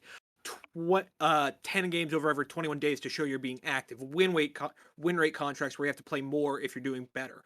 It's all as ways to basically have this system in check to say, hey, look, we're trying to do something to prevent elo sitters and smurfs. This is what we're doing, and this is how we're trying to make it work. People are still going to complain about it anyways and want more systems in check. But when Yeah. systems are put in check, they're like, I don't like these. You can't have both sides. I'm happy you brought that up because I want to ask how much more enforced should leagues be on the rule that's in their rule book that specifically states that they can move a person up an elo if they feel they're doing too good. It's such a hard thing to do. It's So- such a hard thing to do Yeah. because this is the thing. If we could say, and I'm just going to say this, let's say arcs, right? You have a 70% win rate, 200 games played, but you're sitting at silver 1, and it just conveniently happens that you always lose the 5th game of your gold promos, right? Let's just say that this kind Well, of thing. I'm saying like in And their the IPS. problem isn't on the admin side from my perspective. The problem is that if you open that door to the community, right, where we see that's in use, you are flooded with Yeah. Move this person, move move this this person up, Yeah. move this person up, move this person up. I will Why did you move also this person say and not this person? too, this is almost more a problem in IBS and Gold. This problem gets less and less the higher you go up, Yeah. where people are screaming for people to be raised out. Like you don't, it drops significantly the higher you go up. And I will name drop an organization here specifically for that topic, BDE, who has a history of convincing players to not rank out to play on their IBS teams, to stay together and try to win IBS chips because that's what they want to do. And when a player plays obviously higher than their skill level, like how should you enforce that when like people are saying move this person up? Yeah, it's going to get flooded and it's going to be hard on the staff to be like leave us alone because every single game there's going to be a person going, this person popped off, move them up. That's not the case. Yeah. It's you have to it becomes a whole issue on like having them have to look at a video and seeing like their macro decisions, seeing what kind of stuff they do that makes them look better, I and think whether it be having that lucky or not lucky, and then having to make that decision would take too much time. But like, I feel like enforcing that rule a little bit might help a little more, especially with players that are known to play at a much higher level than where they're at. I think a situation you run into is it's harder to do that mid split. What could possibly work is having like a set of, okay, here are some things we look at after a season. And if a player is like playing an IBS, but they met these, like this stat, this situation, they won this, then they can, like, okay, you are no longer eligible for IBS. You have to move up to gold, even if you're still IBS in rank next season. Mid season, it's harder to kind of move things around like that. Yeah, I'm just gonna go off this topic a little bit. First of all, if you're sitting for an IBS league, then that is complete horseshit. Like, come on, you want to get better at the game. You don't want to sit for IBS championship trophies and play into a. You're playing this game. You're playing to get better. You're trying to play against better people and slowly get better. That's why we have this like climbing clause where everybody in IBS is allowed to hit gold 3, 9 in an LP because we want people to get better throughout the season and not have the punishment of needing to sit in IBS to stay eligible for the entire season. Just hit gold, start playing gold, and just start trying to progressively get better at the game. If you're sitting in IBS, then what the hell is the point of playing in the game in general? You're just playing to Well, be shit for the entire career. it's ego, right? It's Yeah. easier for me to sit here and stroke my ego and masturbate about how good I am because I'm shitting on silvers rather than try to get better at the I game got and get up to distracted, by the gold. way. Like, oh, eh, You can keep is what going it with your is. point, though. Oh, okay. That was it. I was just saying, like, it's a lot of it's ego, right? It's Yeah. easier to try to feel good about myself for winning in silver than it is to try to climb up, right? Mhm. It's a weird thing too, where I think you know this that commonly people that are smurfing too are like gold four, plat four, diamond four, etc., where they're up against a hard wall because they climbed up into a higher tier and are struggling in that tier. So they Big try to fish, go back small down to pond. feel good again. I agree with that, and like the like Bully said, it's like IBS is there for people who are in silver, bronze, very low elo to get better at the game. Like I feel like there has to be some kind of enforcement on these like players that are obviously making these kind of like macro decisions and stuff, and they should be in the gold league. And because I feel like if people are just going to sit there and complain about, a certain player who's obviously much better than everyone else and should be in a higher elo, they're more focused on that than focusing on, their next game and stuff like that. And then it becomes a whole issue, and then nobody gets better, and then we're like Leper, we're in silver forever and ever. Oh, I'm still elo sitting. I can't possibly Yeah, be elo Leper, sitting. There I'm Leper's only the biggest silver elo four. sitter in So I'm the gonna entire chime in again. IPL. Um, so there are players that are very good in IBS that are very solid with their micro, but have the worst macro in the history of history. Traxon's one of them. Yep. He eventually hit Braxton gold. is such a good example, He's actually. he was he his knowledge of the game was so terrible that I was astonished how terrible it was. But he would consistently hit like pretty solid CS. Like he was very good with his fundamentals. And then there's players that have great macro ability, but their hands are like the hands of an 80-year-old grandpa. It's it's astonishing how like there's some players that have like the a radical of one side or another. It's not just the balance. And that's where you get some IBS players who show that kind of like I guess skills and you think that they're better than they actually are because their micro is showing or their macro is showing where the other part is being kind of pushed away. I think a It's bigger part with that goes to the macro sense of macro plays such a bigger role in competitive 5v5 than it does in solo queue because Yeah. when you're in comms with everybody, you can say, hey, here's what we're going to do for this, this, this. In solo queue, you can ping, but a lot of people don't even bother listening to that. You can only have so much influence across different I want to raise situations. my hand for that. why solo queue in some ways is the best judge you have, because when you part of climbing, from what I understand, people that have actually climbed can correct me if I'm wrong though, is increasing your weaknesses, right? Like moving your bell curve up, shoring up where you are deficient. And there's a lot of ways in playing competitive play that your weaknesses can be compensated for by other people on your team, so Yeah, I that you mean shine. Yeah, like that's the whole thing though. Like solo queue is just a different animal than yeah, 5v5 competitive Exactly. because solo queue you only need to worry about yourself. That is yep, it. It is I need to get better at my practice. I need to do what I need to do to get better at the game. You look at these guys in IBS, the best players in IBS are usually the guys that have been sitting in IBS for a long time because they have been playing the game 5v5 competitively for how long. So their yep. macro's good, but they're not going and playing solo queue and transforming that into actual high level of solo queue play simply because they can't. They're too busy worrying about I need to be the best in IBS. And then back to the 200 game point. That's why we have it. We can't let people sit in IBS who should obviously be gold or sometimes even platinum depending on their level of play. Some of these guys you see actually could play gold at a decent level if they just go in a solo queue and improve their practice, do better, put in the work that they can from there, and just do better at the game. In every league, in every league, in general, this is not like a 100% rule. There's a strong correlation between the team that wins the league and the amount of solo queue that they play. Mhm. Very true. Yeah, and that's part of the reasons why we have a playoff requirement of 140, Yep. which is actually more lax than we had in like a previous season. I think we had 160 or something like Yeah, that I last think season. I think I think you loosened that. Yeah, it's loosened, but it's still still plays that point of need to play the games. I think it's because we actually started a tiny bit earlier.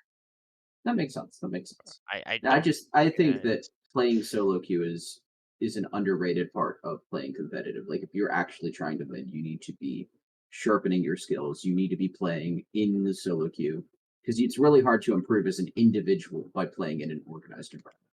mhm. Historically, looking at that sort of scene, is the teams that tend to have the most success are the teams that put in the most effort to try and improve themselves. The teams that make far deep runs in playoffs are the teams who are improving from where they are at the start of the season. Yes, a team can be great coming in, but then sit flat and not do as well. But a team that's necessarily lower in, but then takes what they're doing and learns from it, is going to see vast improvements, and that's going to help their play. Yeah, I can't wait to see a team of five hitting gold, and then other team's gonna be complaining about it. Well, Oh, 100% Yeah, is going to happen. I mean, but it Aegis already had happens one. all over the place. Look at Aegis; it's already happening. Yeah, Aegis already had one. the thing is, it's like good that they can't play in IBS or they can't all play in the same team in IBS, and hopefully they're gonna To, be to like put looking playing gold.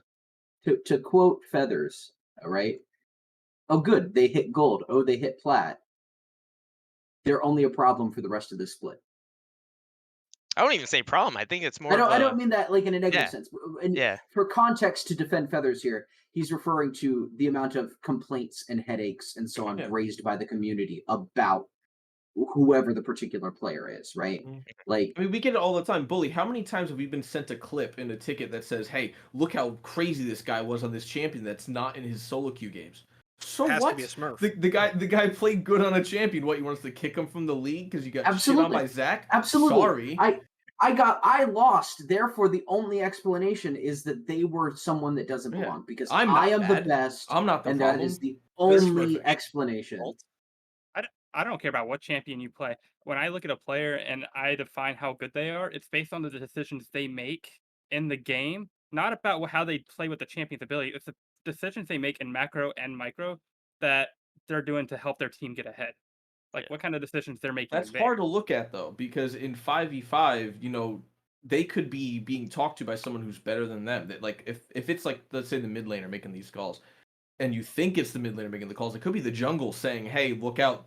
I'm tracking their jungler. He's on your top side." And you see him path towards bot, and then suddenly he misses a gank because it looks like he's tracking the jungle.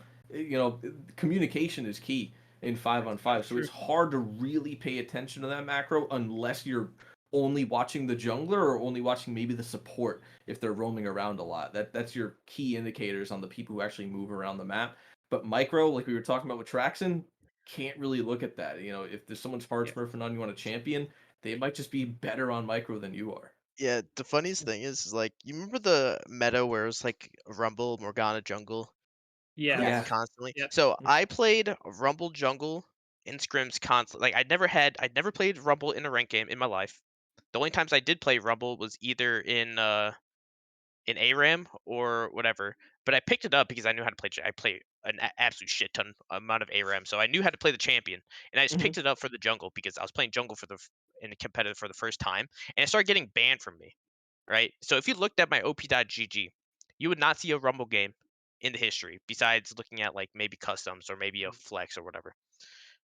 But it started to get banned from me because I would play in a competitive, and that's how I practiced that champion because I did not have the confidence to play it in a solo queue situation because first I wouldn't play jungle in solo queue, but I Right. had confidence to play it with the team that I know. There are some champs that just work better in a communicative 5-man environment that Mhm. thrive more in that situation and work well with people you can rely on. It's mainly heavy engagers, things like Zac, Sejuani, Amumu. It's like, hey, can we look for a gank here? And then like a champion that has that instantaneous ability to gank, like the Zac, like the Sejuani, the dash ultimate from Sejuani, this slingshot into stretching strikes from Zac. It's like if you can time that well with your top lane or your mid lane or your bot lane, it's always gonna work. Solo queue, not so much. You don't want to play those champions a whole lot because you can talk with pings, and then is there an actual follow up? Will it actually happen? Rumble in jungle is not easy to play solo queue.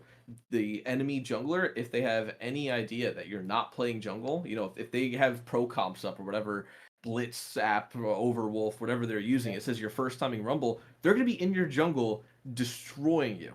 In a situation of 5v5, and they don't have that information, they don't really know that you're first timing it, and you're working well with your team and you can communicate where their jungle is, what probably you have in top and mid so that you're not getting invaded, you're going to come out level 6 and just start dropping ultimates on people and they're not going to expect it. If only there was a way to like tell if people use those apps, because I think restricting them would help players get better. You can't because it's actually allowed by Riot. Yep. So No, I meant like in a way, like I know it's allowed and I know like people use it, but I feel like people would get a lot better if they didn't rely on them. People tend to hyperfixate on that little column in the top corner that says, "Hey, you're doing better in this, and worse in this." People always Yeah. focus on like, It's "Okay, all- Compared to I a need to diamond bring these player, you're numbers up right there instead of on focusing par on with anything else in It's the map." all excuses to make you feel better, right? Yeah, Like it's 100%. all reasons that you can point to and go, it's not me and it's my team. And one of the hardest things, in part, like for me, why I'm enjoying solo queue much more as of late is it's me, right? Like to use Zach or Sejuani as an example, right? Like if I am engaging and nobody's following up, was it an actual good engage, right? Like is that what's the circumstances leading to it? Being really self-reflective has made solo queue so much more enjoyable.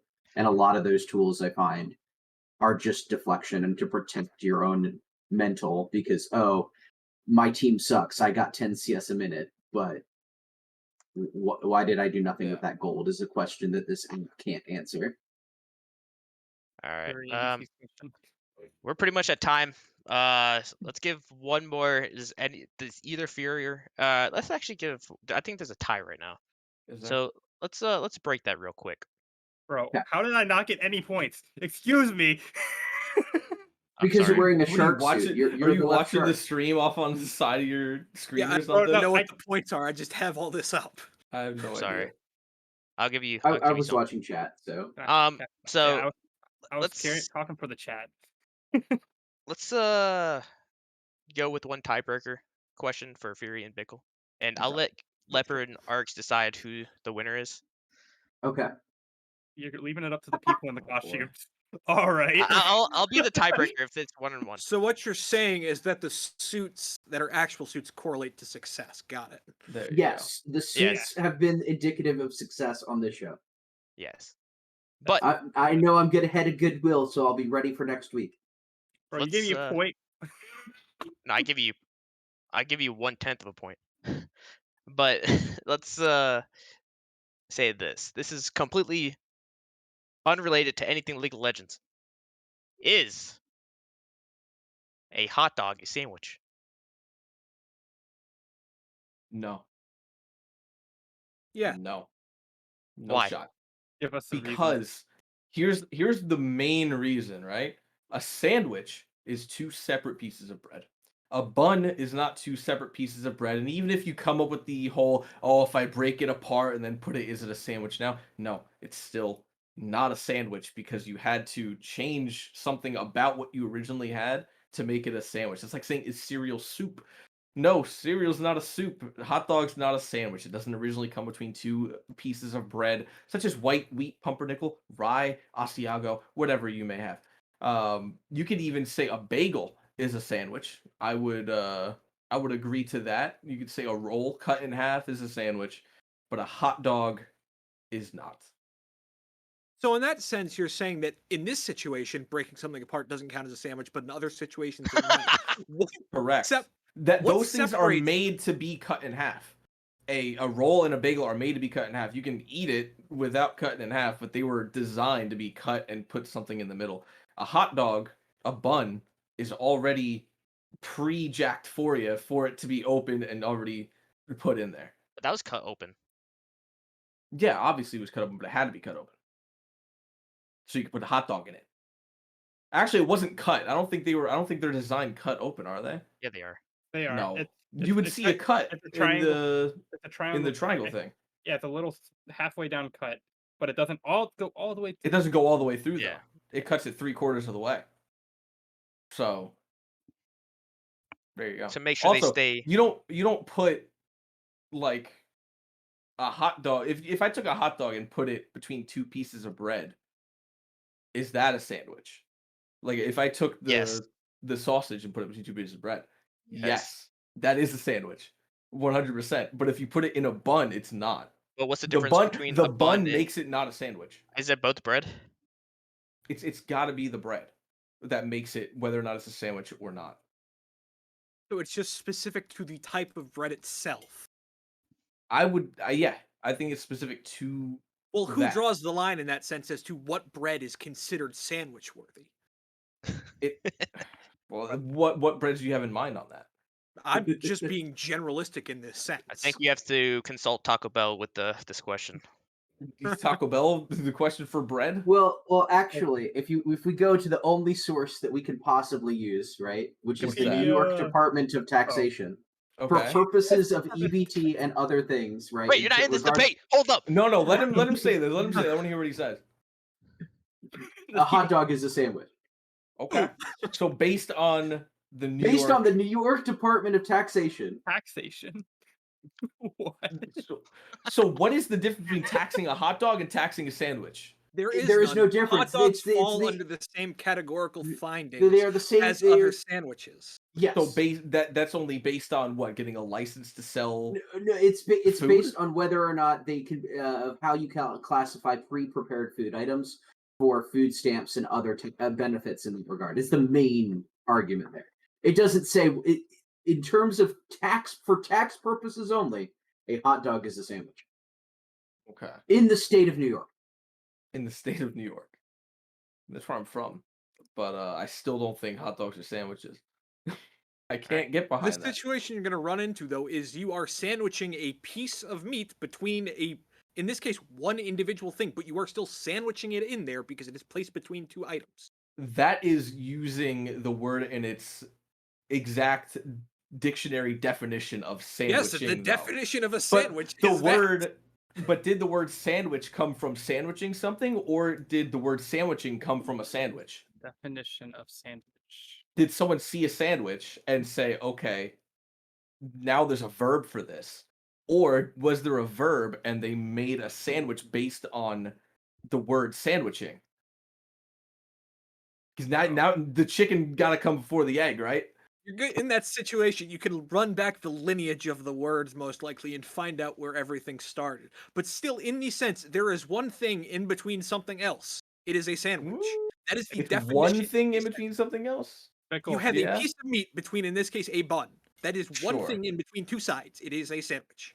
Ha- Based pickle. on pure definition alone, I can understand where you're coming from, and empirically, of the sense of, hey, this doesn't really follow into the societal expectations of a sandwich, but that's a whole different discussion. If we're So going in pure your mind then, so going by that, cereal is a soup. yes, depending on based on your definition of a soup, cereal is a soup. You Bro. can base things off purely a definition is what you're coming from. Otherwise, you are taking personal bias into it. The only way to look at it objectively is from a pure definition standpoint. So, But Pickle, I have a is it question. though? Nobody made soup with cereal in mind. Someone made a tomato bisque soup. And then someone goes up, look, here's my cereal. This is my soup. And they go, no, I created this. The definition of what I created is this hot bowl with tomato sauce in it. So by cold their soup doesn't exist? definition, cereal is not. So cold soup doesn't exist. Cold soup absolutely exists. But when it was first created, if you want to go by the original definition of something, when that guy first created soup and he saw cereal, he spat in that guy's face to say, get out of my face. And said, that is not what I've created. He said, you've The thing is, you're looking bastardized at a my specific creation. definition of a single type of soup. Yes, I'm looking at no, I'm looking at based on what it originally was.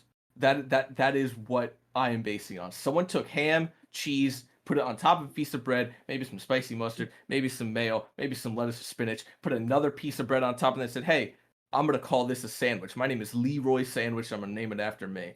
And if someone came up to him with a hot dog and said, is this a sandwich? He'd say, no. Based on my definition from when I created it, this is a sandwich. but Is how do Leroy you go Sandwich back still and alive? define? What was that, bully? Is Leroy Sandwich still alive? I have no idea. He's Most probably Okay, likely dead. not. good. Sandwich related death. Pickle, I have a question for you. How Like- do you combine a hot dog and a bun? How do you put that together? The hot dog is sandwiched between the two pieces that are the individual bun itself. What is your definition of sandwiching? Putting it in between that space. Okay. I know where you're going with this, Arx. You're thinking sandwiches has to be on one side, on either side of it, either top, bottom, left, and right. And a bun does this. It doesn't go top, bottom, or left and right. And Oh. it can't Alright, I squeeze think- it like that. I think we're gonna cut her right there. Then what do Leper, you? Here's the thing. Arx. Another sandwich issue. Nope, you're nope, looking nope. We're at done. We're Subway. done. We're done. We're done. I'm Oh cutting it. man, Leper and Arx, what do you guys got? Just based on debate skills, I have to give this to Fury. Although a hot dog is a sandwich. Arx, what do you think? So, based on the definition of a sandwich, it is an item of food consisting of two pieces of bread. 2 pieces of bread with meat, cheese, or other filling between them, eaten as a light meal. A bun is 1 piece of bread, not 2. That's exactly So in what I that opened up case, with, baby. a hot dog is not a hot dog on a bun is not a sandwich. I will go with Fury. Here's know, the thing. I completely agree with you, Fury, but you took one side, so I had to take the other. I know, obviously, you gotta play devil's So- advocate for sure. So I know the definition is, in fact, it's supposed to be a sandwich, but Fury's debate skills was 10 times better. I'm sorry about that one. So it definitely goes to Fury. So that means the winner for today is going to be Fury with 25 points. Bickle coming in at second with 24. Leper Cooper coming in with 22. And last but not least is Arx with 16.1 points. People's Arx, you got to champion. do better. Bro, you took Oh, points away from me for being the people's champion. Nope, you're Real no one's quick, I want champion. to say something to Prince Corwin. I brought that up, Corwin, talking about bagels and like Kaiser rolls that they have to be cut in half in order to make a sandwich. That still counts. Any last remarks? This was You- fun as hell. Fury, This do This you was want to? this was a lot of fun to do. This was absolutely fun, and this was a fantastic show. Yes. Fury, do you I have hope people like it. the champions remarks? Just you. Everyone else is now going to be muted. Say goodbye, Okay. everyone else. I don't Hold know up. what to say. I don't know. I don't know what to say. I gotta. Debating's fun. Look, how do you turn this on? Hey, turn what off? All right, all 3 of them are muted. They can't talk. They're now sad. What do This you- was a very fun time. I can't wait for next week. That's it. You don't Like want to thank that, I mean, anybody. I mean, who do you want me to You don't thank? want to Who am plug I any thanking? Plug anything? Come watch Blue Otter League, Diamond on Monday where I cast. Come watch Blue Otter Gold on Wednesday, right? Yeah, where I coach. Root for TD Solar. Shout out to CZ in chat who was here watching, and Unbound Our from keychains. Clapping Cheeks Weasley. I don't know. I can't think of anything else off the top of my head, really. Buy a Blue Otter keychain. 100%. I don't know if we have a link to that. Is it underneath Twitch? Is there a No, just go to is there a link underneath?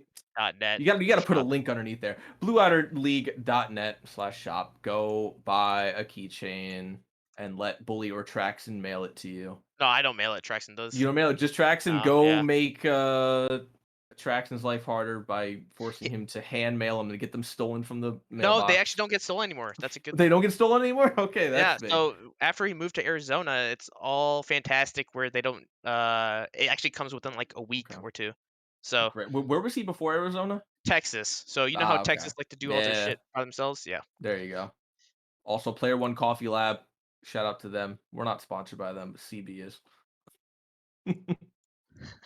That's all I got. All right. I'm sorry everyone else can't say goodbye because they lost. But you guys Is that can wait how it for the works? camera. Oh, also, CZ, thanks for the Prime subs. Appreciate it, and thank you for everybody for coming to watch this week. And we'll see you all next week for sure. That's good. Bye-bye.